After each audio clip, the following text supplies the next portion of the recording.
എൻ്റെ അടുത്ത് ഡെന്നിസ് ജോസഫാണ് ആദ്യമായിട്ട് പറയുന്നത്, നിനക്ക് സിനിമാഭിനയം ശരിയാവില്ല, നിനക്ക് അഭിനയിക്കാൻ അറിയില്ല എന്ന് നീ മനസ്സിലാക്കുന്ന സമയത്താണ് നീ അഭിനയം പഠിച്ചു തുടങ്ങുന്നത്.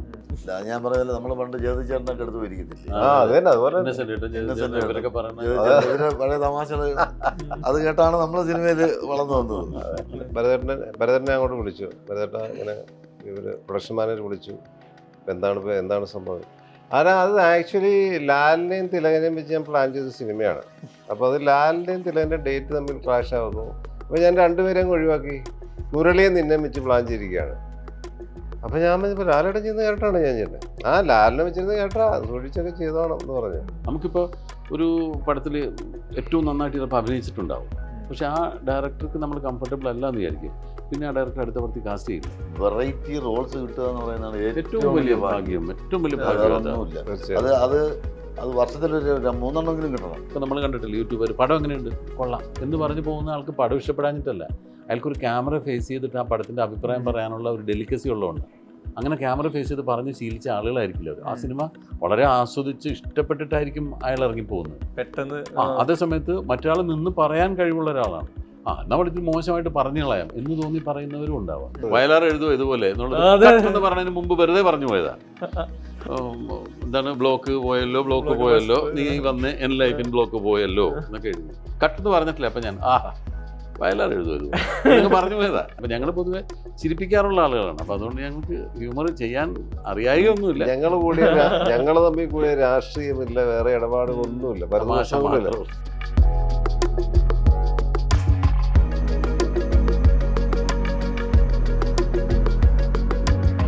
ദ ക്യൂ ഷോ ടൈമിൽ Manoj K Jayan, Siddique, Baiju Santhosh, welcome. Thank you. എനിക്ക് ആദ്യമേ ചോദിച്ചു തുടങ്ങാനുള്ളത്, ഈ ആദ്യ സിനിമയിൽ അഭിനയിക്കുന്നതിന് മുന്നേ സിനിമയെ പറ്റിയുള്ള നിങ്ങളുടെ ചർച്ചകൾ, കാര്യങ്ങളിലൊക്കെ നിങ്ങളുടെ പേഴ്സണൽ സ്പേസുകളിലൊക്കെ ഈ ആക്ടേഴ്സിൻ്റെ അഭിനയം, ഇയാളുടെ അഭിനയം ഇങ്ങനെയായിരുന്നു, ഭയങ്കര നാച്ചുറലായിട്ട് തമാശ ചെയ്യുന്നുണ്ടല്ലോ, ഭയങ്കര നാച്ചുറലായിട്ടാണ് അഭിനയിക്കുന്നത്, ചിലത് ആർട്ടിഫിഷ്യലാകുന്നു, ഇങ്ങനെ ഡിസ്കഷൻസ് ഓൾമോസ്റ്റ് ഉണ്ടാവുമായിരിക്കാം. അതിനുശേഷം നിങ്ങളൊരു ആദ്യ സിനിമ കഴിഞ്ഞതിന് ശേഷം ഇതിൻ്റെ ഒരു പോസ്റ്റ് റിലീസിലുള്ള ആളുകളുടെ അപ്രിസിയേഷൻ, ഇതിനൊക്കെ ശേഷം നിങ്ങൾക്ക് സിനിമയോടുള്ള സമീപനം മാറുന്നുണ്ടോ? ഈ പറഞ്ഞ അഭിനയത്തിൻ്റെ കാര്യത്തിലായിരിക്കാം, മൊത്തം സിനിമ എന്നത് തന്നെ പുതിയൊരു വേൾഡ്. നിങ്ങൾക്കൊരു സിനിമയുടെ ഭാഗമാവുന്നതിന് മുന്നേയും ശേഷം സിനിമ എന്നത് എങ്ങനെയാണ് മാറുന്നത്? എന്നെ സംബന്ധിച്ച് പറയുകയാണെങ്കിൽ ഞാൻ അങ്ങനെ ആഗ്രഹിച്ചിട്ടൊന്നുമില്ല. അങ്ങനെ ആഗ്രഹിക്കാൻ പറ്റുന്ന ഒരു പ്രായത്തിലൊന്നും അല്ല ഞാൻ സിനിമയിൽ വന്നത്. ഞാൻ വളരെ ആകസ്മികമായിട്ട് എത്തപ്പെടുകയാണ് ചെയ്തത്. അപ്പോൾ പിന്നെ അങ്ങോട്ട് കുറച്ച് റോൾസ് കിട്ടാൻ തുടങ്ങി. അപ്പോൾ അങ്ങനെ അതിലോട്ടൊരു ടേസ്റ്റ് വന്നു എന്നുള്ളതേ ഉള്ളൂ. പക്ഷേ എനിക്ക് തോന്നുന്നു കുറച്ചുകൂടെ നന്നായിട്ട് പറയാൻ പറ്റും നിങ്ങൾക്ക് രണ്ടുപേർക്കുമായിരിക്കും. കാരണം നിങ്ങൾ കുറച്ച് മെച്യൂർ ആയതിനു ശേഷം വന്ന ആൾക്കാരാണ്. ഞാൻ സിനിമയിൽ വരുന്നതിന് മുമ്പ് സിനിമാ നടനാണോ എന്നുള്ള ആഗ്രഹം കുറേ മുമ്പേ ഉള്ളതുകൊണ്ടും എൻ്റെ എല്ലാ ശ്രമങ്ങളും സിനിമാ നടനാവാൻ വേണ്ടി തന്നെയായിരുന്നു. ഇപ്പം നമ്മൾ പഠിക്കുന്ന സമയത്താണെങ്കിലും ഒരു പഠന വിഷയത്തിൽ കൂടുതൽ കാര്യങ്ങൾ ശ്രദ്ധിക്കുന്നതിനേക്കാളും ആ സമയത്തും എങ്ങനെ സിനിമയിൽ വരാം, കൂടുതൽ സിനിമകൾ കാണുക, അത്തരം കാര്യങ്ങൾ, സിനിമ കഥകൾ പറയുകയൊക്കെയാണ്. അപ്പോൾ എല്ലാവരും കൂട്ടുകാരൊക്കെ നീ സിനിമയിൽ വന്ന കലക്കും കേട്ടോ.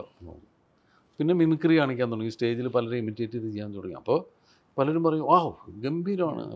ഞാനൊക്കെ വിചാരിച്ചിരിക്കുന്നത് സിനിമയിൽ വന്നു കഴിഞ്ഞാൽ, ഇപ്പോൾ നമുക്ക് എല്ലാ നടന്മാരോടും ആരാധനയും ബഹുമാനവും ഒക്കെ ഉണ്ടെങ്കിൽ പോലും സിനിമയിൽ വന്നു കഴിഞ്ഞാൽ ഞാൻ തകർക്കും ഞാൻ എന്ന് പറഞ്ഞ് വന്നിട്ട് ചെറിയ റോള് കിട്ടിയപ്പോഴാണ് മനസ്സിലാവണം, നടക്കാനും അറിഞ്ഞുകൂടാ, നിൽക്കാനും അറിഞ്ഞുകൂടാ, ഇങ്ങനെയൊന്നും അല്ല അഭിനയിക്കേണ്ടത്. അഭിനയം എന്ന് പറയുന്നത് ക്യാമറയുടെ മുമ്പിൽ നിന്ന് നമ്മൾ പെർഫോം ചെയ്യേണ്ടത് എങ്ങനെയാണെന്നുള്ളത് അറിഞ്ഞുകൂടാ എന്നുള്ളത് മനസ്സിലാക്കിയത് സിനിമയിൽ വന്നു കഴിഞ്ഞപ്പോഴാണ്. നമുക്കിതിൻ്റെ ഒന്നും അറിയാൻ പാടില്ല. പിന്നെ നമ്മളെ കൊണ്ടിത് പറ്റില്ല എന്നുള്ള തോന്നലായി. അപ്പോൾ എൻ്റെ അടുത്ത് എനിക്ക് ഒരുപാട് തവണ തോന്നിയിട്ടുണ്ട്, അയ്യോ എന്നെ കൊണ്ടിത് പറ്റുകയില്ല എന്ന് തോന്നിയിട്ടുണ്ട്. എൻ്റെ അടുത്ത് ഡെന്നിസ് ജോസഫാണ് ആദ്യമായിട്ട് പറയുന്നത്, നിനക്ക് സിനിമാഭിനയം ശരിയാവില്ല, നിനക്ക് അഭിനയിക്കാൻ അറിയില്ല എന്ന് നീ മനസ്സിലാക്കുന്ന സമയത്താണ് നീ അഭിനയം പഠിച്ചു തുടങ്ങുന്നതെന്നാണ്. നമുക്ക് ഈ പണി അറിയില്ല എന്ന് നമ്മൾ മനസ്സിലാക്കുമ്പോൾ അതിൻ്റെ അർത്ഥം നമ്മളിതാ പഠിക്കാൻ പോകുന്നു എന്നാണ്.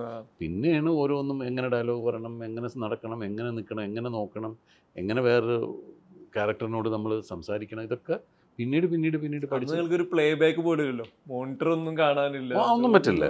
നമ്മളിങ്ങനെ ചെയ്ത് അന്ന് ഷൂട്ട് ചെയ്യുന്ന ഫിലിമിലാണ്, അതിന്റെ ടെൻഷൻ വേറെയാണ്. ഇത്രയും ഒട്ടും റിലാക്സ്ഡ് അല്ല. മാഗസീന് ഇത്ര രൂപ ഇല്ല, ഒരു മാഗസീൻ 400 അടിയല്ലേ.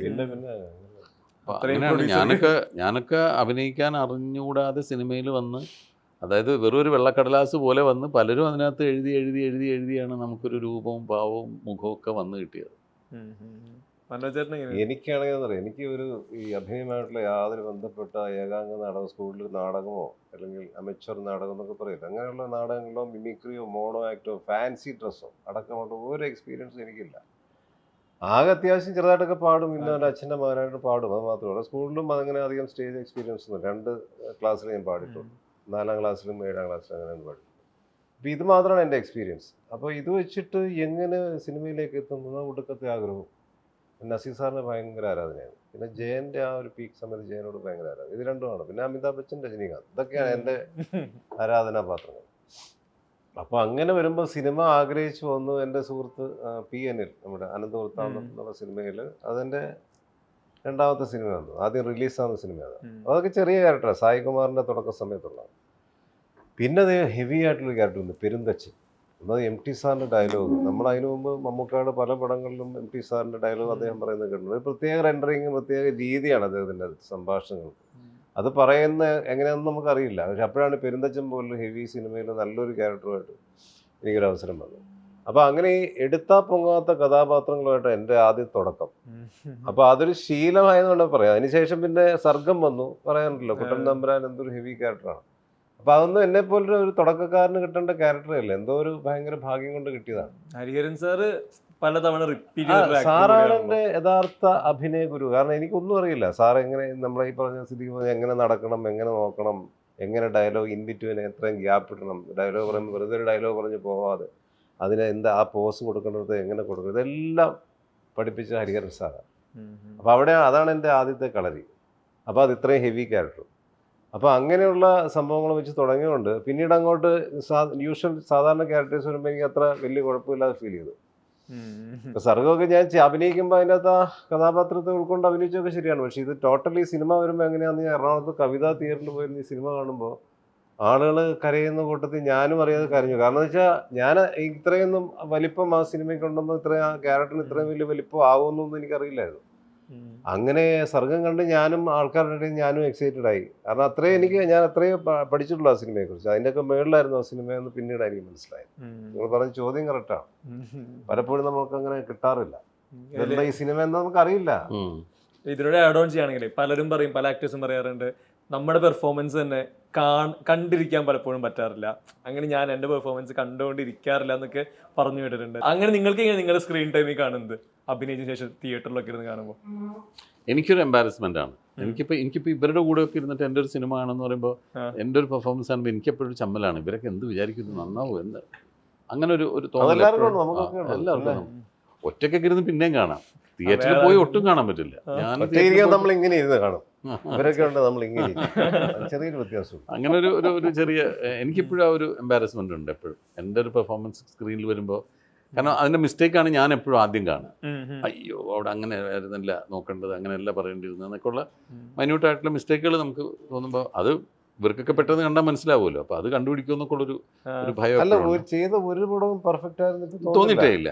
ഇതുവരെ പെർഫെക്റ്റ് ആയിട്ട് ഒരു പടം ചെയ്തിട്ട് നമുക്ക് തോന്നിയിട്ടില്ല.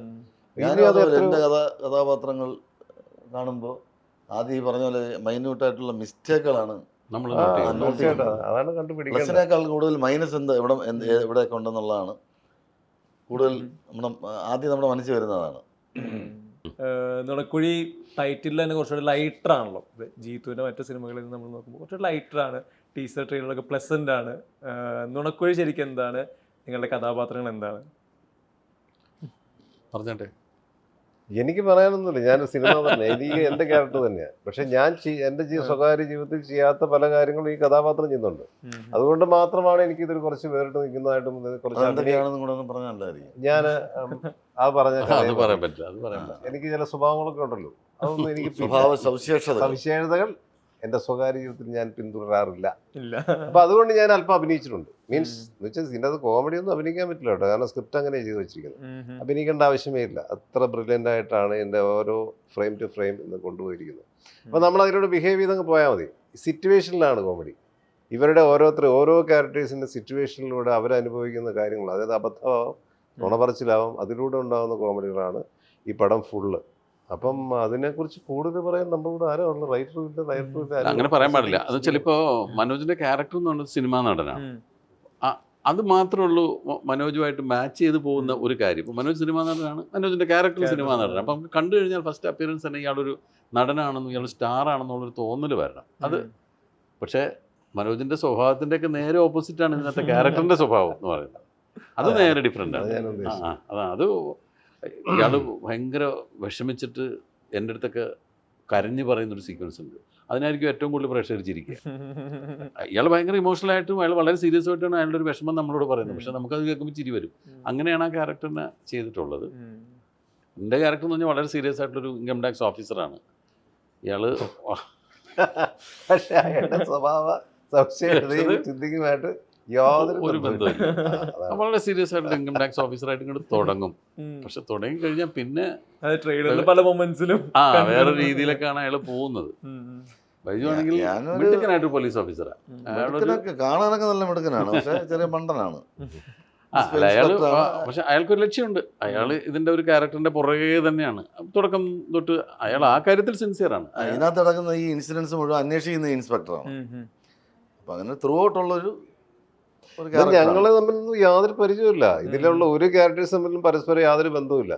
ചില അപ്രതീക്ഷിതമായ സന്ദർഭങ്ങളിൽ ഇവർ തമ്മിൽ കണ്ടുമുട്ടുന്നുണ്ട്. അങ്ങനെയൊക്കെയാണ് വന്നത്. അങ്ങനെ അതിന്റെ സ്ക്രിപ്റ്റിങ്. അപ്പൊ അതിന്റെ അത് എവിടെങ്കിലും ഒന്ന് പറഞ്ഞു പോയാൽ ഇത് മൊത്തം പരിപാടികൾ പാളും. കഥ ചിലപ്പോൾ നിങ്ങൾക്ക് പെട്ടെന്ന് മനസ്സിലാവും. അതുകൊണ്ട് നമ്മൾ അതിലേക്ക് അധികം പോകാത്തത്. ഇതിൽ ഹ്യൂമർ ഭയങ്കര എല്ലാവരും പറയും ഭയങ്കര ഈസിയാണ്, കണ്ടുകൊണ്ടിരിക്കാൻ ഭയങ്കര ഈസിയാണ്. പക്ഷെ ഇത് പെർഫോം ചെയ്തെടുക്കാൻ അതിലൊരു കുറച്ച് ബ്രില്യൻസും ബുദ്ധിമുട്ടുകളൊക്കെ ഇതിന്റെ ഭാഗമായിട്ടുണ്ടല്ലോ. പെർഫോം ചെയ്യാതിരുന്നാൽ മതി. പെർഫോം ചെയ്യാതിരുന്നാൽ രക്ഷപ്പെട്ടു. അഭിനയിക്കാതിരുന്നാൽ മതി. കടലാസിൽ വേണം. തന്നെയല്ല ഇപ്പൊ ചിലർ പറയില്ലേ ഹ്യൂമർ അഭിനയിക്കാൻ ഭയങ്കര ബുദ്ധിമുട്ടാണ്.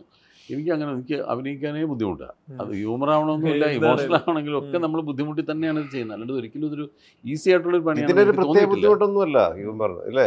എല്ലാം ബുദ്ധിമുട്ടാണ്. നമ്മളത് വളരെ സ്ട്രെയിൻ എടുത്തും അതിനെ ഒരുപാട് ആലോചിച്ചും പെയിൻ എടുത്തും തന്നെയാണ് എല്ലാ ടൈപ്പ് റോളുകളും എല്ലാവരും അഭിനയിക്കുന്നത്. ഹ്യൂമർ ചെയ്ത് വലിപ്പിക്കാൻ വലിയ പാടാണ്. അത് എല്ലാവരെ കൊണ്ടും പറ്റണമെന്നില്ല.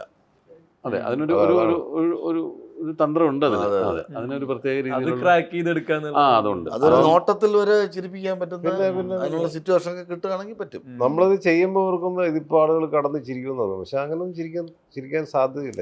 വിചാരിക്കാത്ത ചിലപ്പോൾ കൂടുതൽ വിചാരിക്കാത്തതിന് അങ്ങനെ എനിക്ക് ഒരുപാട് അനുഭവം ഉണ്ടായിട്ടുണ്ട്. അങ്ങനെ അല്ലേ. അങ്ങനെ പിന്നെ ഞങ്ങൾ മൂന്നുപേരെ പറ്റി പറയുകയാണെങ്കിൽ ഞങ്ങൾ മൂന്നുപേരും ഇപ്പൊ സിനിമയിലല്ലാതെ തന്നെ ഒരുപാട് ആളുകൾ ചിരിപ്പിക്കുന്ന ആളുകളാണ്. ബൈജു എന്തെങ്കിലും തമാശകൾ ഭയങ്കര രസമാണ് ഞങ്ങൾക്ക് അത് കേൾക്കാൻ. മനോജ് ചില കാര്യങ്ങൾ പ്രശ്നം ചെയ്യുന്നത് കേൾക്കാൻ ഭയങ്കര, ഞാനും ചില കാര്യങ്ങൾ പറയുമ്പോൾ ഇവരൊക്കെ ചിരിക്കാറുണ്ട്. അപ്പം ഞങ്ങൾ പൊതുവെ ചിരിപ്പിക്കാറുള്ള ആളുകളാണ്. അപ്പം അതുകൊണ്ട് ഞങ്ങൾക്ക് ഹ്യൂമർ ചെയ്യാൻ അറിയായൊന്നുമില്ല. ഞങ്ങൾ തമ്മിൽ കൂടെ രാഷ്ട്രീയമില്ല, വേറെ ഇടപാടുകളൊന്നുമില്ല, പരമാശമില്ല, ഉള്ളി തമാശ ചിരി മാത്രം. പക്ഷെ അപ്പം അങ്ങനെയുള്ള ഞങ്ങൾ ഇങ്ങനെ ഒരു തമാശ ചിത്രത്തിൽ ഒരുമിച്ച് കൂടിയപ്പോൾ ഞങ്ങൾക്ക് അത് ഭയങ്കര രസമാണ്. ഷൂട്ടിംഗ് സമയത്തൊക്കെ ഞങ്ങളൊരു 30 വർഷത്തെ ബന്ധം മിനിമം ഉണ്ട്. അപ്പൊ ഞങ്ങളുടെ ഒരുപാട് പഴയ ഓർമ്മകളും തമാശകളും ഒക്കെ അത് എത്ര റിപ്പീറ്റ് ചെയ്താലും ഞങ്ങൾ മടുക്കില്ല. അത്രയധികം അത് ബേസിൽ പുതിയ തലമുറയിൽ പ്രധാനപ്പെട്ട ആളല്ലേ ബേസിൽ, നമ്മുടെ നായകൻ ബേസിൽ ഇങ്ങനെ വന്ന് കാതോർത്തിരിക്കും നമ്മുടെ ഈ കോമഡിയൊക്കെ. ബേസിൽ 1-2 ഇന്റർവ്യൂലൊക്കെ പറയുന്നത് കേട്ടു. അപ്പൊ അവർക്ക് ഭയങ്കര ഇൻട്രസ്റ്റിംഗ് ആയിട്ട് തോന്നി എന്ന് പറഞ്ഞത്. ഇല്ല, ഞാൻ പറഞ്ഞല്ലോ നമ്മൾ പണ്ട് ചേതച്ചേട്ടനൊക്കെ എടുത്ത് ഇരിക്കത്തില്ലേ, പഴയ തമാശകൾ അത് കേട്ടാണ് നമ്മൾ സിനിമയിൽ വളർന്നു വന്നത്. കൈമാറ്റൊക്കെ പോലെ എന്ന് പറഞ്ഞാൽ അവരൊക്കെ വന്ന് നമ്മളെ എല്ലാരും വരില്ല കേട്ടോ. ഈ ബേസിലിനൊക്കെ അങ്ങനെയുള്ള താല്പര്യമുള്ളതുകൊണ്ട് വരുന്നതാണ്. ഇപ്പൊ എല്ലാരും പുതിയ തലമുറയിൽ എല്ലാരും ഒന്നും അങ്ങനെ വന്നിരിക്കാറില്ല. ഇതിൽ ഹ്യൂമർ പറയുമ്പോഴേ ഇതിൽ സ്ക്രീനിൽ നമ്മളിതെല്ലാം കണ്ട് ഭയങ്കരമായിട്ട് ചിരിക്കുന്ന മൊമെന്റുകൾ ഉണ്ടാവാം, കൈയടിക്കുന്ന മൊമെന്റുകൾ ഉണ്ടാവാം. നിങ്ങൾക്കിത് ഷൂട്ട് ചെയ്യുമ്പോൾ ഇതെങ്ങനെയാണ്? അത് എനിക്ക് എപ്പോഴും എൻ്റെ ഒരു പേഴ്സണൽ ക്യൂരിയോസിറ്റിയാണ്. ഷൂട്ട് ചെയ്യുമ്പോൾ ഇത് വർക്കാവണം, ഇത് വർക്കാക്കി എടുക്കണം. ഡയറക്ടർ ഉറപ്പായിട്ടുണ്ട് സപ്പോർട്ട് സിസ്റ്റമായിട്ട്. നിങ്ങളിത് പെർഫോം ചെയ്ത് വർക്കാക്കണല്ലോ. നിങ്ങൾക്ക് ആ സമയത്ത് ഒരു സ്ട്രെസ് ഉണ്ടോ? നേരത്തെ പറഞ്ഞ പോലെ എളുപ്പപ്പണിയല്ല ഈ പണി. അല്ല, പക്ഷെ ഹ്യൂമർ സീക്വൻസ് എപ്പോഴും നമ്മൾ ഭയങ്കര ആസ്വദിച്ചും എൻജോയ് ചെയ്തും ഞങ്ങൾ തന്നെ പറഞ്ഞു ഇതിനെ ഒന്ന് പുലിപ്പിച്ചു, അപ്പോൾ അതിങ്ങനെ ചെയ്യാമെന്ന് പറഞ്ഞു അങ്ങനെ ചെയ്തു.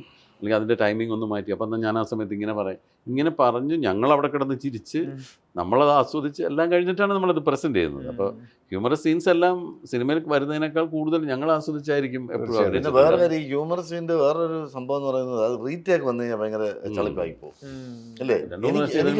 നമുക്ക് തന്നെ മടുക്കും, പിന്നെ ചെയ്താൽ ശരിയാകത്തില്ല. എപ്പോഴും ഫസ്റ്റ് ടേക്ക് ചെറിയ ചെറിയ മിസ്റ്റേക്ക് ഒക്കെ ഉണ്ടെങ്കിൽ ഫസ്റ്റ് ടേക്ക് ഓക്കെ ആക്കി നല്ലതാണ് അല്ലേ. അത്രയും നന്നായിട്ട് പിന്നെ നമുക്ക് ചെയ്യാനേ പറ്റില്ല. കാരണം നമുക്ക് അറിയാൻ പറ്റുന്ന എങ്ങനെ ഈ യൂണിറ്റിൽ ഇരിക്കുന്ന ബോയ്സ് റിയാക്ഷൻ പിള്ളേരൊക്കെ ഇല്ലേ യൂണിറ്റിൽ അവരൊക്കെ ചിരിക്കും. പക്ഷെ അത് റിപ്പീറ്റ് ചെയ്ത് കഴിഞ്ഞാൽ അവർ ചിരിക്കുമില്ല. അതെ അതെ അതെ. ഇതിലിപ്പോ സിദ്ദിഖോട് ചോദിക്കുകയാണെങ്കിൽ ജീത്തു ജോസഫിനൊപ്പം വീണ്ടും ഒരു സിനിമ. അപ്പോൾ അതിൽ ഈ പറഞ്ഞ നമ്മൾ നേരത്തെ ഹരിയാൻ സാറ് മനോജേട്ടൻ റിപ്പീറ്റ് ചെയ്തെന്ന് പറഞ്ഞ പോലെ തന്നെ ജീത്തു ജോസഫ് സിനിമകളിൽ സിദ്ദിഖ് റിപ്പീറ്റ് ആയി വരുന്നുണ്ട്. അതിൽ ഈ പറഞ്ഞ വ്യത്യസ്ത ക്യാരക്ടേഴ്സാണ്. ഇപ്പോൾ ദൃശ്യത്തിൽ നിന്ന് നേരിലോട്ട് വരുമ്പോൾ അത്രയും എൻറ്റയർലി ഒരു തരത്തിലുള്ള ട്രേറ്റ്സും സിമിലർ അല്ലാത്ത ക്യാരക്ടർ അവിടെ ഇപ്പോൾ നുണക്കുഴി വരുന്നു. ഒരു ഡയറക്ടർ എടുത്ത് റിപ്പീറ്റ് ആകുമ്പോൾ ഇപ്പോൾ നിങ്ങളെല്ലാവരും പല ഡയറക്ടേഴ്സിനൊപ്പം പല സിനിമകൾ അസോസിയേറ്റ് ചെയ്തിട്ടുണ്ട്.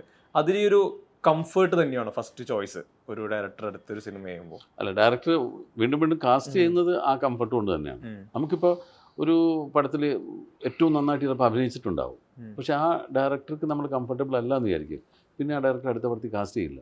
കാരണം ഒരുപാട് കാര്യം ഒന്ന് ബോണ്ടിങ് വരണം, ഒന്ന് കമ്മ്യൂണിക്കേറ്റ് ചെയ്യാനുള്ളൊരു എളുപ്പമുണ്ട് പല കാര്യങ്ങളും. അദ്ദേഹം ഉദ്ദേശിക്കുന്നത് നമുക്ക് മനസ്സിലാവും. നമ്മളല്ലെങ്കിൽ ചെയ്തു വരുമ്പോൾ ഇപ്പോൾ ജിത്തുവൊക്കെ പല കാര്യങ്ങളും നമ്മളൊന്ന് റിഹേഴ്സൽ പോലും വേണ്ടെന്ന് പറയും. ജിത്തുവിന് അറിയാം അത് ഏതാണ്ട് ഇങ്ങനെയാണ് ചെയ്യാൻ പോകുന്നത്. ഇല്ല കുഴപ്പമില്ല, സിദ്ധിക്കണമെങ്കിൽ ചെയ്താൽ മതി എന്ന് പറയും.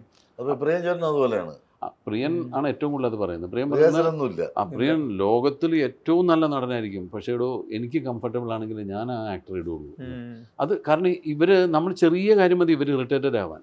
ഉദാഹരണത്തിന് ഞാനൊരു സിനിമയിൽ അഭിനയിക്കാൻ രാവിലെ ചെന്നു, ഉച്ചയായിട്ടും എൻ്റെ ഷോട്ട് എടുത്തിട്ടുണ്ടാവില്ല. ഞാനവിടെ മേക്കപ്പ് ഒക്കെ ചെയ്തിരിക്കുകയാണ്. ഞാൻ അവിടെ കിടന്ന് ഇറിറ്റേറ്റഡ് ആയിട്ട് എന്നാൽ പിന്നെ രാവിലെ എന്നെ വിളിച്ചുകൊണ്ട് നിർത്തിയാൽ ഞാൻ അവിടെ കിടന്ന് ബഹളം ഉണ്ടാക്കിയാൽ അത് അസിസ്റ്റൻറ്റ് ഡയറക്ടർ എന്ന് ഈ ഡയറക്ടറോട് പറയും. ഈ ഡയറക്ടർക്ക് പിന്നെ അയാൾ ഇതായിരിക്കും ഇയാളുടെ ടെൻഷൻ. ഇയാൾക്ക് ഒരു നല്ല ഷോട്ട് എടുക്കാനോ അല്ലെങ്കിൽ ആ സീനും നന്നായിട്ട് ക്രിയേറ്റ് ചെയ്യാനോ ഡിസ്റ്റർബ്ഡ് ആവും. എന്നാൽ പെട്ടെന്ന് വിളിക്കൂ. പക്ഷേ അയാളോട് കുറച്ചൊരു ചെറിയ വിഷമം തോന്നി തുടങ്ങും.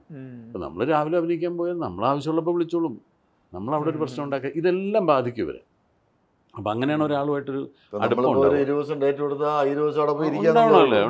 രാവിലെ എടുക്കുക, ഉച്ചയ്ക്ക് എടുക്കുക, എപ്പോഴെങ്കിലും എടുക്കട്ടെ. എനിക്ക് ഒരുപാട് ഡയറക്ടേഴ്സ് അങ്ങനെ ഞാൻ കണ്ടിന്യൂസ് ആയിട്ട് അവരുടെ മിക്കവാറും പടങ്ങളിൽ അഭിനയിക്കാറുള്ള ഒരുപാട് ഡയറക്ടേഴ്സ് ഉണ്ട്. അത് എനിക്ക് കിട്ടിയൊരു ഭാഗ്യം എന്ന് തന്നെ എനിക്ക് തോന്നിയിട്ടുള്ളൂ. നിങ്ങൾ രണ്ടുപേരും ഇരിക്കുമ്പോഴേ ഈ അസുരവംശം പെട്ടെന്ന് കണക്ട് ആവുന്നുണ്ട്. അതിൽ ഈ പറഞ്ഞ പാളയം എനിക്ക് തോന്നുന്നു ഇപ്പോഴും നമ്മൾ റീവാച്ച് ചെയ്യുമ്പോൾ ഈ പാക്ഡ് സിനിമകളിൽ നമുക്ക് ഭയങ്കര റിപ്പീറ്റ് വാച്ച് കിട്ടുന്ന ഒരു സിനിമയാണ് അസുരവംശം. നിങ്ങളുടെ അതിൻ്റെ ഒരു റീകളക്ഷൻ എങ്ങനെ ശരിക്കും ആ സിനിമയെ? കാരണം അധികം ഡിസ്കഷനിൽ വരാറില്ല ഇപ്പോൾ പല സിനിമകളും ഡിസ്കഷനിൽ വരുന്ന പോലെ. ഞങ്ങൾ ആ സമയത്ത് ഭയങ്കര ആസ്വദിച്ച് ചെയ്ത സിനിമ തന്നെയാണല്ലേ. ആക്ഷൻ ഫ്ലിക്ക് സിനിമയിലെ ആക്ഷനും ഇമോഷൻസും ആക്ഷനും ഒക്കെയാണ്, പക്ഷെ ഞങ്ങളുടെ അവിടെ തമാശ തന്നെയായിരുന്നു. ഷാജി കൈലാസ് അതുവരെ ചെയ്യാത്തൊരു പ്രത്യേക ജോണർ ചെയ്തതാണ് അല്ലേ? അതുവരെ അതിനു മുമ്പ് സുരേഷ് ഗോപിയുടെ വെച്ചുള്ള ഒരു വേറൊരു പാറ്റേൺ ചെയ്ത് വന്നിട്ട് എന്നെ പോലെ ഒരാളെ നായകനാക്കി മുമ്പാണ് അസുരവംശം. ഇല്ല, മഹാത്മാ കഴിഞ്ഞിട്ട് ഇമ്മീഡിയറ്റ് ചെയ്ത പടം. ഇമ്മീഡിയറ്റ് ചെയ്ത്. അപ്പം എനിക്ക് ശരിക്കും പറഞ്ഞാൽ ടെൻഷൻ ഉണ്ടായിരുന്നു. ഷാജി കൈലാസിന് പോലെ ഇത്രയും ഭയങ്കര ഹിറ്റ് മേക്കർ എന്നെ പോലെ ആളെ മെയിൻ നായകനാക്കുന്നു. ബിജു മേനോൻ, പിന്നെ സിദ്ദിഖ്, ഞങ്ങൾ 3 പേരും നല്ല എല്ലാവരുടെയും ഈക്വൽ റോള്, നല്ല റോളാണ്. അപ്പം അതൊരു പ്രത്യേക ടൈപ്പും നമ്മൾ ഈ ഷാജി കൈലാസ് സിനിമകൾ കണ്ട് അത്തരത്തിലൊരു സിനിമയിൽ ഷാജിയുടെ നായകനായിട്ട് വരണമെന്ന് ആഗ്രഹിച്ചിട്ടുണ്ട്. പക്ഷേ ഇത് വന്നപ്പോഴത്തേക്കും ഇത് ചെയ്തു തുടങ്ങിയപ്പോൾ വേറൊരു ലൈനാണ്, വേറൊരു ലെവൽ സിനിമയായിട്ടാണ്. ഇന്നും അത് നിങ്ങൾക്കൊക്കെ ഇഷ്ടപ്പെടാൻ കാര്യം പ്രത്യേക ടോൺ, അതിന്റെ ഒരു ക്യാമറ വർക്കും ഒക്കെ കണ്ടില്ല. അതിന്റെ ടോണൊക്കെ യൂട്യൂബ് കമന്റുകളിലൊക്കെ സ്റ്റിൽ ഈ പറഞ്ഞ മുരുകൻ ദോസ്ത് റിലേഷൻഷിപ്പ്, ഷാജി കൈലാസ് അന്ന് ഇങ്ങനെ സിനിമ ചെയ്തോ? ഷാജിയുടെ എല്ലാ പടങ്ങളും എടുത്ത് അതിൽ പ്രത്യേകമായിട്ട് ഈ സിനിമ നിൽക്കുന്നു. എന്റെ വേറെ ഈ ആക്ടേഴ്സ് സർവൈവ് ചെയ്യാന്നുള്ളത് ഭയങ്കര പ്രധാനപ്പെട്ടതാണല്ലോ. ഇപ്പം നിങ്ങൾ ഇത്രയും കാലമായിട്ട് സിനിമയുടെ ഭാഗമായി നിൽക്കുന്നുണ്ട്. ഈ നേരത്തെ പറഞ്ഞ പോലെ എളുപ്പപ്പണിയല്ല, അത് ശ്രദ്ധിച്ച് പഠിച്ച് തന്നെയാണ് ചെയ്തുകൊണ്ടിരിക്കുന്നത്. ഈ സർവൈവ് ചെയ്യുന്നതിൽ ഏറ്റവും പ്രധാനപ്പെട്ടായി തോന്നിയിട്ടുണ്ട് ഈ ഓഡിയൻസിൻ്റെ അപ്രിസിയേഷൻ എന്നുള്ളത്. ശരിക്കും നിങ്ങൾ ഈ ഫസ്റ്റ് സിനിമകളൊക്കെ കഴിയുന്ന സമയങ്ങളിൽ ചിലപ്പോൾ മോശം പറയുന്നവരുണ്ടാവാം, നന്നായി എന്ന് പറയുന്നവരുണ്ടാവാം. നിങ്ങൾ ഈ നമുക്ക് പറയുന്ന തേച്ച് മിനിക്കുന്നതിൽ ഈ ശരിക്കും അപ്രിസിയേഷൻ എങ്ങനെയാണ് സഹായിക്കുന്നത് ഓഡിയൻസിൻ്റെ? ഡയറക്റ്റ് കിട്ടുന്നതാണോ അതോ ആളുകൾ വിളിച്ച് പറയുന്നത്? ഒരു സമയത്ത് എഴുത്തിലൂടെ ചിലപ്പോൾ കമ്മ്യൂണിക്കേറ്റ് ചെയ്യുന്നുണ്ടാവാം, പിന്നെ ഇപ്പോൾ വാട്സാപ്പിലായിരിക്കാം, ഫേസ്ബുക്ക് കമന്റിലായിരിക്കാം. നമ്മളൊക്കെ എഴുത്തിന്റെ കാലത്ത് തുടങ്ങിയ ആൾക്കാരാണ്. ഇല്ലെങ്കിലും കവറിലൊക്കെയാണ് നമ്മുടെ ഫാൻസ് ഒക്കെ ലെറ്റർ വീട്ടിൽ വരുന്നത് അല്ലേ? അല്ല, അപ്രിസിയേഷൻ എന്ന് പറയുന്നത് എക്കാലവും നമുക്ക് വേണ്ട ഒരു ഏത് രീതിയിലാണ് വേണ്ട ഒരു ഊർജം തന്നെയാണ്. അതിനകത്ത് സംശയമൊന്നുമില്ല. പിന്നെ അതില്ലെങ്കിൽ പിന്നെ അതെ സർവൈവൽ ഇല്ല. അതൊരു ഫോൺ കോളിലൂടെ വരുന്ന അപ്രീസിയേഷൻ ആണെങ്കിലും, ഒരു അവാർഡായിട്ട് കിട്ടുന്ന അപ്രീസിയേഷൻ ആണെങ്കിലും, അല്ലെങ്കിൽ ഒരു ഫേസ്ബുക്കിൽ നമ്മുടെ പടത്തിൻ്റെ താഴെ വരുന്നൊരു കമൻ്റ് ആണെങ്കിലും അതൊക്കെ നമ്മളെ ഭയങ്കരമായിട്ട് സന്തോഷിപ്പിക്കുകയും വലിയ എനർജി തരികയും ചെയ്യുന്ന ഒരു കാര്യമാണ്. ഇനി തേച്ച് മിനുക്കുന്ന കാര്യം പറഞ്ഞിരുന്നത്, എനിക്കെപ്പോഴും തോന്നിയിട്ടുള്ളത് എന്നെ മറ്റുള്ളവരാണ് തേച്ച് മിനുക്കുന്നത്. എന്നെ പല എഴുത്തുകാരും പല സംവിധായകരുമാണ് എന്നെ രൂപപ്പെടുത്തി കൊണ്ടുവരുന്നത്. ഞാൻ ഈ തേച്ച് മിനുക്കാൻ നിന്ന് കൊടുക്കുന്ന ഒരാൾ മാത്രമായിട്ട് എനിക്ക് തോന്നിയിട്ടുണ്ട്. നമ്മുടേതായ ഒരു സ്ട്രെയിൻ അതിനകത്തുണ്ടെങ്കിൽ പോലും നമ്മളെ ഉരയ്ക്കുന്നതും തേക്കുന്നതും മിനുക്കുന്നതും ഒക്കെ മറ്റു പലരുമാണ്. അപ്പോൾ പല ആളുകളുടെ കയ്യിൽ ചെന്ന് നമ്മൾ പെട്ടെങ്കിലാണ് പല രീതിയിലുള്ള അവർ നമ്മളെ പല രീതിയിൽ രൂപപ്പെടുത്തിയെടുക്കുകയും ഓരോ ആളുകളിൽ നിന്നും നമ്മൾ ഓരോ കാര്യങ്ങളായിരിക്കും നമ്മൾ പഠിക്കുക. അത് വേറൊരു കാര്യമുള്ളതെന്ന് വെച്ചാൽ വെറൈറ്റി റോൾസ് കിട്ടുക എന്ന് പറയുന്നതാണ് ഏറ്റവും വലിയ ഭാഗ്യം. ഒന്നുമില്ല. അത് വർഷത്തിലൊരു 3 കിട്ടണം. അല്ലെങ്കിൽ നമ്മൾ ഇത് കിട്ടിയാലല്ലേ അഭിനയിക്കാൻ പറ്റുള്ളൂ. അതായത് നമ്മൾ ചെന്നിട്ട് ഇപ്പം അങ്ങനെ ഞാനത് അഭിനയിച്ചോളാം എന്ന് പറയാൻ പറ്റില്ല. നമ്മൾ വിളിച്ച് തരണം. അപ്പോൾ നമ്മളെ ഒരു റോളിൽ കാസ്റ്റ് ചെയ്യണമെങ്കിൽ നമ്മൾ ഇതിനു മുമ്പ് അഭിനയിച്ച ഏതെങ്കിലും ഒരു അഭിനയം കണ്ട് നമ്മൾ വിലയിരുത്തിയിട്ട് വേണം. അതാണ് ഒരു സിനിമ നമ്മൾ അഭിനയിക്കുന്നത് 10 സിനിമകളിലെ റോള് കിട്ടാൻ വേണ്ടിയിട്ടാണ്. ഓരോ സിനിമകളിൽ നമ്മൾ അഭിനയിക്കുന്നത് അങ്ങനെയാണ്. ഇത് നന്നായിട്ട് വേണം. അതുകൊണ്ടാണല്ലോ ഓരോന്നിനും അത്രയും നമ്മൾ പ്രാധാന്യം കൊടുക്കുന്നു, എഫേർട്ട് കൊടുക്കുന്നത്. ഇത് നന്നായിട്ട് വേണം, ഇനി കുറച്ച് വേറെ നല്ല സിനിമകൾ കിട്ടാൻ. ആ ആഗ്രഹം ഉള്ളിലുള്ളിടത്തോളം കാലം അതങ്ങനെ പ്രത്യേക ഇമേജ് ഒരു സംവിധായകന്റെ മനസ്സിലായിരുന്നു ഏറ്റവും നല്ലത്. അയാളെ വെച്ച് അത് ചെയ്താൽ അത് നന്നായിരിക്കും. അത് മാത്രമല്ല, നമ്മളെ പല രീതിയിൽ അവർക്ക് ചിന്തിക്കാൻ രീതിയിലേക്ക് നമ്മളൊന്ന് സ്വയമായിട്ട് വളരണം അല്ലേ. ഇന്നലെ തന്നെ സ്ഥിതിക്ക് ഒരു സംവിധായകന്റെ 2 കഥാപാത്രങ്ങൾ ഏതോ പറഞ്ഞില്ലേ, ലിജോ ജോസ് പല്ലി ഒരു സിനിമയിൽ ആദ്യം കാസ്റ്റ് ചെയ്യുന്ന വേറൊരു ക്യാരക്ടറാണ്. സിദ്ദിഖ് എന്ന് ആവശ്യപ്പെട്ട് മറ്റേ അതിലെ മെയിൻ വില്ലനായിട്ട് പറഞ്ഞപ്പോൾ അദ്ദേഹം അത് അക്സെപ്റ്റ് ചെയ്തു എന്നുള്ളതാണ്. അതിപ്പോഴും ചെയ്യും, എല്ലാവരോടൊക്കെ പറഞ്ഞു ചോദിച്ചും. നമ്മൾ അഭിനയിക്കാത്ത പടത്തിന്റെയും കഥകൾ കേൾക്കും, സ്ക്രിപ്റ്റ് ഒക്കെ കേൾക്കുകയൊക്കെ ചെയ്യും.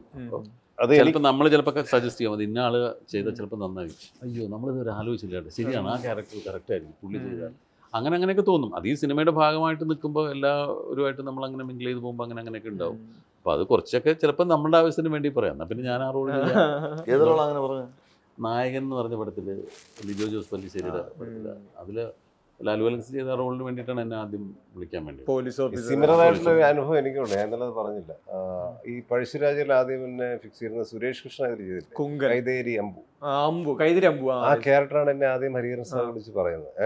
അപ്പം അതിൻ്റെ പൂജ സമയത്ത് ഞാൻ മദ്രാസിൽ പോയപ്പോഴും MT സാറൊക്കെ ഉണ്ടായിരുന്നു. അപ്പോൾ ഞാൻ സാറിനോടും പറഞ്ഞു, സാറ് കൈതേരി അമ്പു മഹാഭാഗ്യമാണ്, തന്നതിൽ ഒരുപാട് സന്തോഷം എന്ന് പറഞ്ഞു. അങ്ങനെ അത് ഹോഴ്സ് റൈഡിംഗ് ഒക്കെ ഒന്ന് പ്രാക്ടീസ് ചെയ്തോണം, നല്ല ക്യാരക്ടറാണെന്ന് പറഞ്ഞു. ഇപ്പം ഞാനത് മനസ്സിൽ കയറ്റി. ഈ കൈതേരി അമ്പു കൊണ്ട് ഞാൻ നടക്കുക. അപ്പോൾ അവിടെ മദ്രാസിലാണ് താമസം. അപ്പോൾ അവിടെ റേസ് കോഴ്സ് ഗ്രൗണ്ടൊക്കെ ഉണ്ട് എൻ്റെ വീടിൻ്റെ അടുത്ത് തന്നെ. അവിടെ പോയി ഇതൊക്കെ പഠിക്കാനുള്ളൊരു ചെറിയ പരിപാടിയൊക്കെ ആയിട്ട് ഇട്ട് നിൽക്കുമ്പോഴാണ് പ്രൊഡക്ഷൻ മാനേജർ വിളിക്കുന്നു, പീറ്റർ ഞാറക്കില്ല, മനോജെ സാറിനൊന്ന് വിളിക്കണം, ഹരിഹർ സാറിനൊന്ന് വിളിക്കണം. അപ്പോൾ ഒരു ഷെഡ്യൂൾ കഴിഞ്ഞു. എൻ്റെയൊക്കെ സീന് കണ്ണൂർ വരാൻ പോകുന്നുള്ളൂ ഈ കൈതേരി അമ്പുവിൻ്റെ. അപ്പോൾ പീറ്റർ പറഞ്ഞു, മനോജ് സാറിനൊന്ന് വിളിക്കണം. അത് ഞാൻ സാറിനെ വിളിച്ചു. അതായത് നിങ്ങളുടെ ക്യാരക്ടർ ഒന്ന് മാറിയിട്ടുണ്ട്. ഈ മറ്റേ ക്യാരക്ടർ വേറൊരാൾ ചേരുന്നതാണ്, അത് നിങ്ങൾ ചെയ്യണ്ട, അത് നിങ്ങൾ ഇത് എൻ്റെ എന്താ ചന്തു തരക്കൽ ചന്തു ചെയ്തോളൂ, ഇതിലേക്ക് വേറൊരാളെ കൊണ്ടുവരാന്ന് പറഞ്ഞു. അപ്പം എനിക്ക് മനസ്സിലായി, പെട്ടെന്ന് ഞാൻ പാടി. കാരണം ഇത് ഈ കൈതേരി അമ്പൂന്ന് പെട്ടെന്ന് എനിക്ക് ഇതിലേക്ക് എത്താൻ പെട്ടെന്ന് ഒന്നും മനസ്സുകൊണ്ട് ഇതായില്ല. പിന്നെ സാറ് പറഞ്ഞു, അത് നിങ്ങളിത് അതിനേക്കാൾ നല്ല ക്യാരക്ടറാണ്, ഇതിൽ പാട്ടുണ്ട്, നിങ്ങൾക്ക് ഹീറോയിൻ ഉണ്ട്, നിങ്ങൾ പഴശ്ശിരാജയുടെ ഏറ്റവും അടുത്ത ആളാണ്, ഇദ്ദേഹത്തിൻ്റെ പേരിൽ ക്ഷേത്രം വരെ ഉണ്ട്, തരക്കൽ ചന്തുവിൻ്റെ പേരിൽ ക്ഷേത്രം, അത്രയും മഹത്തായ ഒരു ക്യാരക്ടറാണ്, നിങ്ങൾ അത് ചെയ്തു.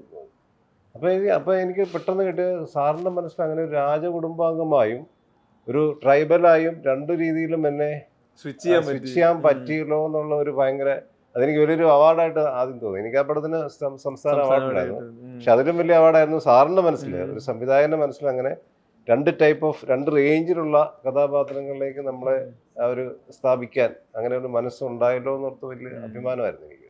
ഈ നുണക്കുഴി തിയേറ്ററിലേക്ക് വരുന്ന പോയിന്റിൽ എനിക്ക് തോന്നുന്നു ഈ കഴിഞ്ഞ കുറച്ച് നാളുകളിൽ പോസ്റ്റ് കോവിഡിലെ നമ്മുടെ തിയേറ്ററിൻ്റെ ഒരു ട്രാൻസിഷൻ എന്ന് പറയുന്നത് ഈ റെസ്പോൺസുകൾ, ക്വിക്കായിട്ടുള്ള റെസ്പോൺസ്, ഫസ്റ്റ് ഹാഫിൻ്റെ റിവ്യൂ വരുന്നു, അതൊരു പരിധിയിൽ നിൽക്കുന്നു, ഒരു പോയിന്റിൽ നിൽക്കുന്നു. പിന്നീട് ഇല്ല ആദ്യ പകുതി കഴിഞ്ഞിട്ടുള്ള റിവ്യൂ ഇപ്പം ഇല്ല. സിനിമ കഴിഞ്ഞ ഉടനെയുള്ള, ഇപ്പോൾ നിങ്ങളാണെങ്കിലും ഒരു നുണക്കഴി പ്രീമിയർ കഴിഞ്ഞ് പുറത്തിറങ്ങുമ്പോൾ ഒരുപാട് ക്യാമറകൾ, ലൈറ്റ്, വെളിച്ചം, ചോദ്യങ്ങൾ, റെസ്പോൺസ് എടുക്കൽ, ഒരാൾ സിനിമ കണ്ട് വീട്ടിലെത്തുമ്പോഴത്തേക്ക് ഇതിൻ്റെ റിവ്യൂ വരുന്നു. ഇതിൻ്റെ ഒരു ട്രാൻസിഷൻ ഉണ്ടല്ലോ. ആദ്യകാലത്ത് ആൾക്കാർ വെയിറ്റ് ചെയ്തിരിക്കണം, ഒരു മാറ്റിനി കഴിയാൻ വരെ വെയിറ്റ് ചെയ്തിരിക്കുന്ന ആൾക്കാരുണ്ടായിരുന്നു. അവിടെ നിന്ന് ഈ ഒരു റെസ്പോൺസ് സിസ്റ്റത്തിൽ വരുമ്പോൾ സിനിമയെ അത് എങ്ങനെയാണ് ബാധിക്കുന്നത്? അത് പോസിറ്റീവായിട്ടാണോ നെഗറ്റീവായിട്ടാണോ? നിങ്ങൾക്ക് എനിക്ക് തോന്നിയിട്ടുള്ളത്? എനിക്കത് നെഗറ്റീവായിട്ട് ബാധിക്കുന്നതാണ് തോന്നിയിട്ടുള്ളത്. കാരണം ഒരാളുടെ അഭിപ്രായമാണത്. ആ സിനിമയെ മൊത്തം വിലയിരുത്തുന്നത് വേറൊരു ഒരു ഒരു വലിയ ഗ്രൂപ്പാണ്. അതിൽ അഭിപ്രായം പറയാതെ ഇപ്പം നമ്മൾ കണ്ടിട്ടില്ല യൂട്യൂബർ പടം എങ്ങനെയുണ്ട് കൊള്ളാം എന്ന് പറഞ്ഞ് പോകുന്ന ആൾക്ക് പടം ഇഷ്ടപ്പെടാഞ്ഞിട്ടല്ല, അയാൾക്കൊരു ക്യാമറ ഫേസ് ചെയ്തിട്ട് ആ പടത്തിൻ്റെ അഭിപ്രായം പറയാനുള്ള ഒരു ഡെലിക്കസി ഉള്ളതുകൊണ്ട്. അങ്ങനെ ക്യാമറ ഫേസ് ചെയ്ത് പറഞ്ഞ് ശീലിച്ച ആളുകളായിരിക്കില്ല അവർ. ആ സിനിമ വളരെ ആസ്വദിച്ച് ഇഷ്ടപ്പെട്ടിട്ടായിരിക്കും അയാൾ ഇറങ്ങിപ്പോകുന്നത് പെട്ടെന്ന്. അതേ സമയത്ത് മറ്റൊരാൾ നിന്ന് പറയാൻ കഴിവുള്ള ഒരാളാണ്, നമ്മൾ ഇതിന് മോശമായിട്ട് പറഞ്ഞു കളയാം എന്ന് തോന്നി പറയുന്നവരും ഉണ്ടാവാം. അത് സിനിമയ്ക്കൊരു ഗുണം ചെയ്യില്ല. അതൊന്നും നമ്മളൊരു സിനിമ കാണാൻ തീരുമാനിച്ച് മൊത്തത്തിലുള്ള ഒരു അഭിപ്രായം അറിഞ്ഞിട്ടൊക്കെയാണ് എല്ലാവരും സിനിമ കാണുക. അപ്പോൾ അതിന് പെട്ടെന്ന് ഒരാൾ തിയേറ്ററിൽ നിങ്ങളുടെ ഇറങ്ങിയിട്ട് അത് ഞാൻ അങ്ങനെ പറഞ്ഞു എന്ന് പറയാൻ വേണ്ടിയിട്ടായിരിക്കും ചിലപ്പോൾ ഒരു പക്ഷേ ഒരാൾ പറയാം. ആ സിനിമ ഏറ്റവും കൂടുതൽ ആസ്വദിച്ച ഒരാൾ ക്യാമറയിൽ നോക്കിയിട്ട് ഒരു അഭിപ്രായം പറയാൻ മടിയുള്ള ഒരാളായിരിക്കും. അവർക്ക് ക്യാമറ ഫേസ് ചെയ്ത് പരിചയം ഉണ്ടാവില്ല. അവർ പറയും കുഴപ്പമില്ല എന്നുകൊണ്ട് അവരങ്ങ് രക്ഷപ്പെടും. അതല്ല സിനിമയുടെ അഭിപ്രായം. ആ സിനിമ വളരെയധികം ആസ്വദിച്ച ആളുകൾ വേറെ ഒരുപാടുണ്ടാവും. അവർ ചിലപ്പോൾ ഒന്നും പറയാതെ പെട്ടെന്ന് പോകുന്ന ആളുകളായിരിക്കും. അല്ലെങ്കിൽ ഇത് മനഃപൂർവ്വം ഇതിന് എനിക്കൊരു പേര് കിട്ടാൻ വേണ്ടി അങ്ങനെ ചെയ്യുന്ന ആളുകളുണ്ട്. അപ്പോൾ അതൊന്നും സിനിമ ഒരിക്കലും സിനിമയ്ക്ക് നല്ലതല്ല. സിനിമ അങ്ങനെയല്ല. സിനിമ തിയേറ്ററിൽ ഇരുന്ന് കണ്ട് ആസ്വദിച്ച് തിയേറ്ററിനകത്ത് കിട്ടുന്ന കയ്യടിയും ചിരിയും റിയാക്ഷൻസും ആണ് ഒരു സിനിമയുടെ റിസൾട്ട് എന്ന് പറയുന്നത്. അത് പുറത്തിറങ്ങി ഒരുത്തം വന്നിട്ട് ക്യാമറയിൽ നോക്കി പറയുന്ന അഭിപ്രായം അല്ല. അത് തിയേറ്ററിനകത്തുനിന്ന് ആ അഭിപ്രായം കിട്ടാൻ പറ്റും.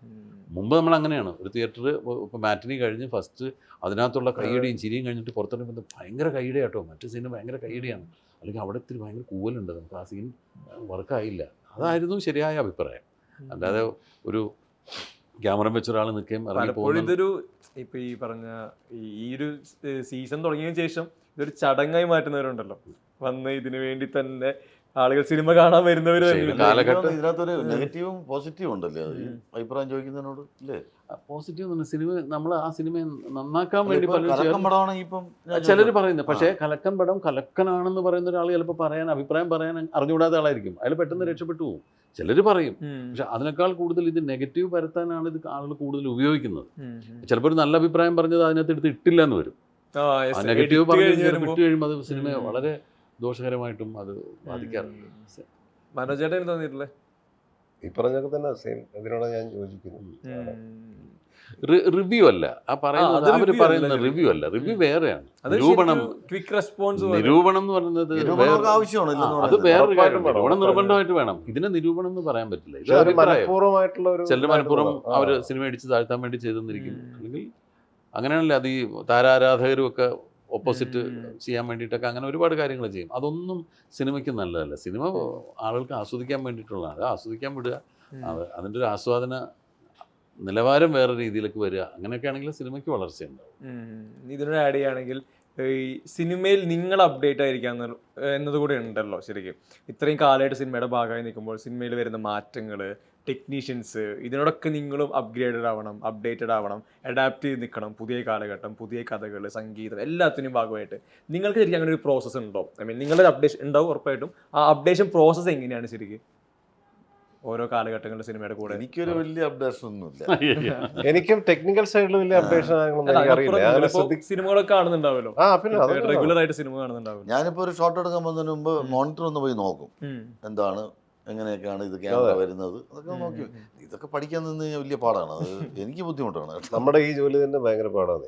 നമ്മളിപ്പോൾ ചെയ്യുന്ന പണി തന്നെ ഭയങ്കര പാടാണ്. അപ്പോൾ അതിൽ ശ്രദ്ധിച്ച് ഓക്കെ പോകാന്നുള്ളത് നമ്മുടെ ലക്ഷ്യമാണ്. പിന്നെ ഇതിനോടൊരു പാഷനുള്ള നടന്മാരാണ്. അതിൻ്റെ ബൈജു പറയുന്ന സിനിമയുടെ മറ്റു വശങ്ങളിൽ ഇപ്പോൾ ടെക്നിക്കൽ സൈഡിലേക്കും ഇപ്പോൾ എഡിറ്റിംഗ് അല്ലെങ്കിൽ ഫോട്ടോഗ്രാഫി, അത് ഇതിൻ്റെ മേക്കിംഗ്, അത്തരം കാര്യങ്ങളിലൊക്കെ ഒന്നും ശ്രദ്ധിക്കുന്നില്ല എന്നുള്ള അർത്ഥത്തിലാണ് ബൈജു പറയുന്നത്. പക്ഷെ ബൈജുവിൻ്റെ മേഖല ഉണ്ടല്ലോ അഭിനയം, അതിൽ ബൈജു അറിയാതെ തന്നെ അപ്ഡേറ്റ് ചെയ്യുന്നതുകൊണ്ടാണ് ബൈജു ഇപ്പോഴും സിനിമയിൽ നിൽക്കുന്നത്. അതിൽ അപ്ഡേഷൻസ് ഓട്ടോമാറ്റിക്കലി വരും. അത് നമ്മൾ ഇതിനകത്ത് അഭിനയിക്കുന്ന ആളുകളാണ്. അഭിനയിക്കുന്ന ആളുകൾ എപ്പോഴും സിനിമയുടെ ഏറ്റവും അവസാന വശത്തിൽ വരുന്നതാണ്. ഒരു ക്രിയേറ്റർ ഒരു കഥ ഉണ്ടാക്കുന്നു, മറ്റൊരു സ്ക്രിപ്റ്റ് റൈറ്റർ സ്ക്രിപ്റ്റ് ഉണ്ടാക്കുന്നു, അതിന് ഷോർട്ട് ഡിവൈഡ് ചെയ്ത് ഷൂട്ട് ചെയ്ത് നമ്മളോട് പറയുന്ന അഭിനയിച്ചാൽ മതി. ബൈജു ഒരു 10 കൊല്ലം മുമ്പ് അഭിനയിച്ച പോലെ അല്ല ഇപ്പം അഭിനയിക്കുന്നത്. അല്ലെങ്കിൽ ഞാനും ഒക്കെ അതെ. നമ്മൾ ഓട്ടോമാറ്റിക്കലി ഒരു അപ്ഡേഷൻ നടക്കും. അത് ആ സിനിമയുടെ മൊത്തത്തിലുള്ള മാറ്റത്തിൻ്റെ കൂടെ നമ്മൾ പോകുമ്പോൾ ഒരു അഭിനേതാവെന്നുള്ള നിലയിൽ നമുക്ക് ഇതിനകത്ത് നിലനിൽക്കണമെന്നുള്ളൊരു ആഗ്രഹം ഉണ്ടാകുമ്പോൾ ഓട്ടോമാറ്റിക്കലി നമ്മൾ അപ്ഡേറ്റ് ചെയ്യും. അതിന് ടെക്നിക്കൽ സൈഡോ കാര്യങ്ങളോ പഠിക്കണമെന്നില്ല, അത് ഓട്ടോമാറ്റിക്കലി വരും. അത് പുതിയ ജനറേഷനിലെ ഡയറക്ടേഴ്സിന്റെ കൂടെ അഭിനയിക്കുമ്പോൾ നമുക്ക് ആ വ്യത്യാസം മനസ്സിലാവും. നമ്മുടെ ആക്ടിങ്ങിൽ താനൊരു വ്യത്യാസം ഉണ്ടാവും. അങ്ങനെ ആ വ്യത്യാസം വരുത്തിയവരെ നിന്നിട്ടുള്ളൂ. അല്ല, നമ്മൾ എന്തെങ്കിലും മിസ്റ്റേക്ക് കാണിച്ചാൽ അവർ നമ്മളെ കറക്റ്റ് ചെയ്യും. ഇതൊരു ഓരോ പടങ്ങളും ഓരോ പരീക്ഷണമാണ്. അല്ലേ? പിന്നെ പിന്നെ ഓരോ പരീക്ഷയുമാണ് നമ്മൾ പരീക്ഷയാണ് നമ്മൾ ഓരോ പരീക്ഷ ജയിച്ചാണ് ഈ വരുന്നത്. അവര് പാസ്സാവാന്നുള്ളതാണ്. അത് പാസ്സായെങ്കിൽ മാത്രമാണ് നമുക്ക് അടുത്ത പരീക്ഷ എഴുതാൻ പറ്റുള്ളൂ. അത് ഓരോ പല പല പരീക്ഷ പേപ്പറുകളാണ്. എഴുതി പരീക്ഷ പാസ്സായി തന്നെയാണ് വരുന്നത്. ഇതിലിപ്പോ ചോദിക്കാനുള്ളത്, ഇപ്പൊ നമ്മുടെ നിത്യജീവിതത്തില് നിത്യ കാഴ്ചകളിൽ അങ്ങനെ സുപരിചിതമായ കഥാപാത്രങ്ങളല്ല ഇപ്പൊ ഈ ഗീവർഗീസ്, അല്ലെങ്കിൽ ഇപ്പോ ഈ പറഞ്ഞ ദിഗംബരൻ, കുട്ടൻ തമ്പുരാൻ. നമ്മളിങ്ങനെ ഡെയിലി ലൈഫിൽ എന്നും കാണുന്നവരെ കൂട്ടത്തിലൊന്നും ഉള്ളവരല്ല. ഇത്തരം ക്യാരക്ടേഴ്സ് ചെയ്യുമ്പോൾ നിങ്ങളും ഡെയിലി ലൈഫിൽ കാണുന്നവരല്ലല്ലോ ഇങ്ങനെയുള്ളവരെ. നിങ്ങളുടെ ഒരു പ്രീ വർക്ക് ശരിക്കും എങ്ങനെയാണ്? ഇതിനൊരു വായിച്ച് ഇത് നിങ്ങൾ ചിലപ്പോൾ എൻ്റർ ചെയ്ത് നോക്കുന്നുണ്ടാവും ഡയലോഗ്, അതിനൊക്കപ്പുറം നിങ്ങൾ ഈ ക്യാരക്ടറിൻ്റെ ഒരു ബാക്ക് സ്റ്റോറി, ഇയാൾ എന്തുകൊണ്ട് ഇങ്ങനെ ആയിരിക്കാം, നിങ്ങൾക്ക് അങ്ങനത്തെ ഒരു ഭയങ്കരമായ പ്രീ വർക്ക് ഉണ്ടോ ശരിക്കും അഭിനയിക്കുന്നതിന് മുന്നേ? ഒരു തോട്ട് പ്രോസസ്സ് ഉണ്ടാവും. ഒരു തോട്ട് പ്രോസസ്സ് ഉണ്ടാവാതെ ഒരിക്കലും ഒരു കഥാപാത്രത്തെ നമുക്ക് രൂപപ്പെടുത്തി എടുക്കാൻ പറ്റില്ല. നമുക്കിപ്പോൾ ഒരു പേപ്പറിൽ എഴുതി തന്നൊരു സംഭാഷണ ശകലം കാണാതെ പഠിച്ചത് അങ്ങനെ പറഞ്ഞാൽ പോരാ. ആ സിറ്റുവേഷനിൽ ആ കഥാപാത്രം എങ്ങനെയാണ് ആ സംഭാഷണം പ്രസൻറ്റ് ചെയ്യണം എന്നുള്ളത് നമ്മൾ മനസ്സിലാക്കി, നമ്മൾ ആലോചിച്ച് നമ്മളൊരു തീരുമാനം എടുത്ത് അങ്ങനെ പ്രസൻറ്റ് ചെയ്തെങ്കിൽ മാത്രമാണ് ആ കഥാപാത്രം നിലനിൽക്കുകയുള്ളൂ. അപ്പോൾ അതിൻ്റെ ഒരു തോട്ട് പ്രോസസ്സ് എല്ലാവർക്കും ഉണ്ടാവും അത്. പക്ഷേ മറ്റുള്ളവർക്ക് അത് മനസ്സിലാവണമെന്നില്ല. അവർ ചിലപ്പോൾ ഇതിൻ്റെ ഒരു എക്സ്പീരിയൻസ് ഉണ്ട്, സീൻ എടുത്ത് വായിച്ച് നോക്കിയാൽ ഓക്കെ എൻ്റെ കഥാപാത്രം തന്നെയാണെന്ന് അറിയാം, വന്ന് വെള്ളം പോലെ സംഗതി ചെയ്യുമായിരിക്കും. പക്ഷെ വലിയ തോട്ട് പ്രോസസ്സ് അതിനകത്ത് നടക്കുന്നുണ്ടാവും. അയാളുടെ ചേഷ്ടകള്, പിന്നെ എന്തെല്ലാം കാര്യങ്ങൾ ആലോചിച്ചിട്ടാണ്. ഇപ്പം അയാളുടെ ആ കഥാപാത്രത്തിന്റെ പ്രായവും അയാളുടെ സ്വഭാവവും സ്വാധീനിക്കും. നല്ല സപ്പോർട്ട് ചെയ്യും. അത് ശരിക്കും ഈ പറഞ്ഞ ആക്ടറിൽ വന്ന് മിററിന്റെ മുന്നിൽ നിൽക്കുമ്പോൾ നിങ്ങൾക്ക് അത് നിങ്ങളുടെ സൈക്കോളജി അപ്പോൾ ശരിക്കും എങ്ങനെയാണ്? ആക്ടേഴ്സിന്റെ പുതിയൊരു കോസ്റ്റ്യൂം, പുതിയൊരു ലുക്കിലൊക്കെ വന്ന് മിററിന്റെ മുന്നിൽ നിങ്ങളുടെ ഷോട്ട് ഞാൻ എന്നോട് തന്നെ പറയും, ഇത് നിനക്കൊരു വെറൈറ്റി റോളാണ്, അപ്പം നീ അത് വേറെ രീതിയിൽ ചെയ്യണം, അത് കൺസീവ് ചെയ്തെടുക്കണം നമ്മളത്. ഈ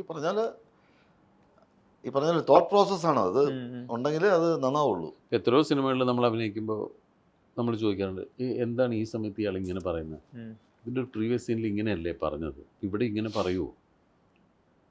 ശരിയാണല്ലേ, അവിടെ അങ്ങനെ പറയാം. അപ്പോൾ ചിലപ്പോൾ എഴുതുന്ന സമയത്ത് ചിലപ്പോൾ അത് ആലോചിച്ചിട്ടുണ്ടാവില്ല. അപ്പോൾ നമ്മളൊരു കഥാപാത്രമായിട്ട് നിൽക്കുമ്പോഴാണ് നമുക്കത് മനസ്സിലാവുക. ഇങ്ങനെ പറയാൻ പാടില്ലോ ഇയാൾ ഇങ്ങനത്തെ ഒരാളല്ലേ, ഇതിനു മുമ്പ് ഒരു സീനിൽ ഇയാളെ പറ്റി ഇങ്ങനെയല്ലേ പറഞ്ഞിരിക്കുന്നത്, അപ്പോൾ ഇങ്ങനൊരു സിറ്റുവേഷനിൽ ഇയാൾ ഇങ്ങനെ പറയാൻ പാടില്ലല്ലോ എന്ന് തോന്നിയ സന്ദർഭങ്ങളുണ്ടായിട്ടുണ്ട്. അതല്ലെങ്കിൽ ബൈജുവൊക്കെ ഒരുപാട് അങ്ങനെ ചെയ്യുന്നതാണ്. ഒരു സംഭാഷണം പറഞ്ഞ് ഷോട്ട് തീരുന്നതിന് മുമ്പ് ഒരു ഡയലോഗ് കൂടെ അങ്ങ് പറഞ്ഞിട്ടേക്കും. അപ്പോൾ അതെന്തുകൊണ്ടാണ് അങ്ങനെ വായിൽ വരുന്നതെന്ന് വെച്ചാൽ അയാൾ ആ കഥാപാത്രമായിട്ട് നിൽക്കുകയാണ്.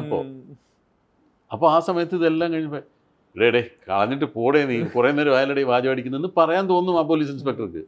അത് അങ്ങനെ വരുന്നതാണ്. അല്ലാണ്ട് ആ ഷോട്ടിൽ സ്റ്റാർട്ട് ക്യാമറ പറയുമ്പോൾ പോലും അയാൾക്ക് അറിയാൻ പാടുണ്ടാവില്ല ഇയാൾ ഈ സീൻ്റെ അവസാനം ഇങ്ങനെ പറയുന്നു. അത് നമ്മൾ അഭിനയിച്ച കഥാപാത്രമായിട്ട് നിൽക്കുകയാണ്. അതിന്റെ ഉസ്താദ് പറയുന്നത് അമ്പിളിച്ചേട്ടനാണ്. എന്തോ ഒരു അളവിൽ ചെയ്യും, പക്ഷെ ടേക്ക് എന്ന് പറഞ്ഞാൽ നമ്മൾ കൂടെ നിൽക്കുന്നവർ അത് ആ കഥാപാത്രമായി മാറുന്നതുകൊണ്ട് ഓട്ടോമാറ്റിക്കലി അങ്ങനെ വരുന്നതാണ്. അതൊക്കെയാണ് ശരിക്കും ട്രാൻസ്ഫോർമേഷൻ എന്ന് പറയുന്നത്. നിങ്ങൾ പോലും അപ്പൊ പ്ലാൻ ചെയ്യാതെ, ഒരിക്കലും പ്ലാൻ ചെയ്തിട്ടുണ്ടാവില്ല. അറിയാതെ വരും. വയലാർ എഴുതുമോ ഇതുപോലെ എന്നുള്ളത് പറഞ്ഞതിന് മുമ്പ് വെറുതെ പറഞ്ഞു പോയതാ. അത് സ്പോട്ടില് പാട്ട് എഴുതി, എന്താണ് ബ്ലോക്ക് പോയല്ലോ നീ വന്ന് എൻ ലൈഫിൻ ബ്ലോക്ക് പോയല്ലോ എന്നൊക്കെ എഴുതി. കട്ടെന്ന് പറഞ്ഞിട്ടില്ല. അപ്പം ഞാൻ വയലാർ എഴുതുമോ ഇതുപോലെ പറഞ്ഞു പോയതാ.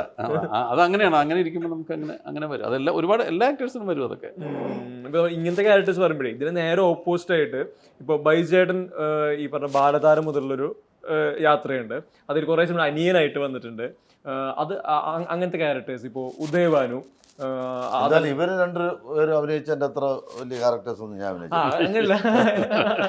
ഞാനതിൽ ചോദിക്കാൻ വന്നത് ഇപ്പൊ ഉദയഭാനു സന്ദേശത്തിലെ അല്ലെങ്കിൽ ആൻഡോ ചമയത്തിലെ ഈ ക്യാരക്ടേഴ്സിന് പ്രത്യേകം വെച്ച് കഴിഞ്ഞാൽ നമ്മൾ ഡെയിലി ലൈഫിൽ കാണുന്ന ആൾക്കാരാ, ഭയങ്കര റൂട്ടഡ് ആയിട്ടുള്ള സാധാരണക്കാരായ മനുഷ്യന്മാരാ.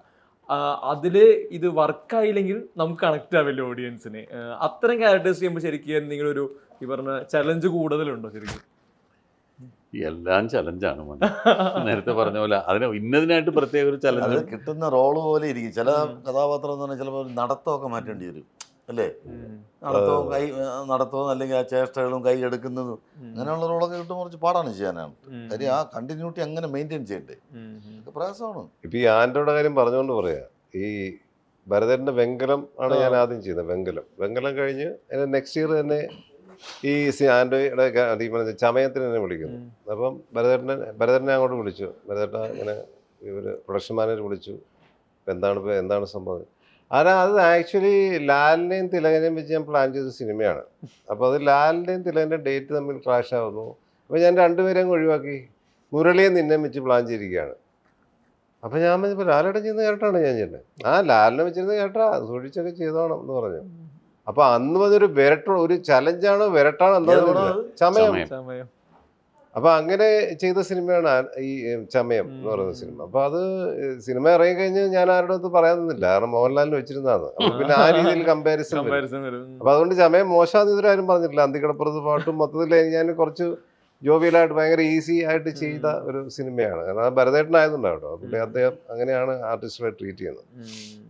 അപ്പോൾ അത് എൻ്റെ അഭിനയ ജീവിതത്തിലെ ഏറ്റവും വലിയ വഴിത്തിരിവാണ്. കാരണം ആദ്യത്തെ വഴിത്തിരിവ് സർഗമാണെങ്കിൽ സർഗത്തിൻ്റെ ആ പ്രത്യേക കുട്ടൻതമ്പുരാൻ്റെ ഇമേജുകൾ മുഴുവൻ പൊളിച്ചടുക്കി വളരെ ഫ്രീ ആയിട്ട് കള്ളും കുടിച്ച് പാട്ടും പാടി കടപ്പുറത്തോട് നടക്കുന്ന നാടകത്തിൽ അഭിനയിക്കുന്ന ഒരുപാട് ഹ്യൂമർ സിറ്റുവേഷൻസ് ഒക്കെ ഉള്ള ആൻഡോയെ എനിക്ക് ഭരതേട്ടൻ തന്ന് എന്നെ പല വഴിക്ക് പല വിധത്തിലുള്ള കഥാപാത്രങ്ങൾ സഞ്ചരിക്കാനുള്ളൊരു അവസരം തന്നത് ഭരതേട്ടനാണ് ശരിക്കും പറഞ്ഞത്.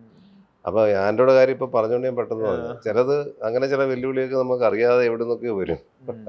ഈ അവസാനമായിട്ട് ചോദിക്കുകയാണെങ്കിൽ കരിയറിൻ്റെ ഈ ജേണി, യാത്ര, ഇതെല്ലാം ഉണ്ട്. നിങ്ങളുടെ ഒരു കരിയറിൻ്റെ ഒരു വിഷൻ ഉണ്ടാവുമല്ലോ, അതിൽ ഇതിനൊരു കൺക്ലൂഷൻ പോയിന്റ്. അപ്പോൾ അങ്ങനെ ചിന്തിച്ചിട്ടുണ്ടോ എന്ന് എനിക്ക് അറിയത്തില്ല, എങ്കിലും ഭയങ്കര കൗതുകങ്ങളോട് ചോദിക്കുകയാണ്, ഒരു ആക്ടർക്ക് അയാളുടെ കരിയറിൻ്റെ കൺക്ലൂഷൻ എങ്ങനെയായിരിക്കണം, അങ്ങനെ ഒരു തോന്നലുണ്ടോ? അതോ ഈ ഒരു ജേണി ഇങ്ങനെ കണ്ടിന്യൂ ചെയ്ത് പോട്ടെ? തുടങ്ങിയിട്ടല്ലേ ഉള്ളൂ, കൺക്ലൂഷനൊക്കെ ഒരുപാട് സമയമുണ്ട്. കൺക്ലൂഷൻ എന്ന് പറയല്ലേ, അങ്ങനെ ഉദ്ദേശിച്ചതല്ല ഞാൻ. നമുക്കറിയില്ല. നമ്മളിപ്പോഴാണ് പോസിറ്റീവ് ചോദിച്ചതാട്ടോ. ഒന്ന് പച്ച പിടിച്ച് വരണേ ഉള്ളൂ. ഇതൊന്ന് തുടങ്ങി ഒന്ന് യാത്ര ഒന്ന് ഒരു പകുതിയൊക്കെ ആവട്ടെ, അപ്പൊ നമുക്ക് കൺക്ലൂഷൻ പറ്റിയേക്കാല്ല. തുടങ്ങിയിട്ടുണ്ട്, ഞങ്ങൾ തുടങ്ങിയിട്ടുണ്ട്. പിന്നെ ഞാൻ പകുതിയൊക്കെ വേണം മനസ്സിക്കരുത്. അപ്പൊ എന്തായാലും എല്ലാവിധ ആശംസകളും കുഴിക്കും വരാൻ പോകുന്ന എല്ലാ സിനിമകൾക്കും. Thank you.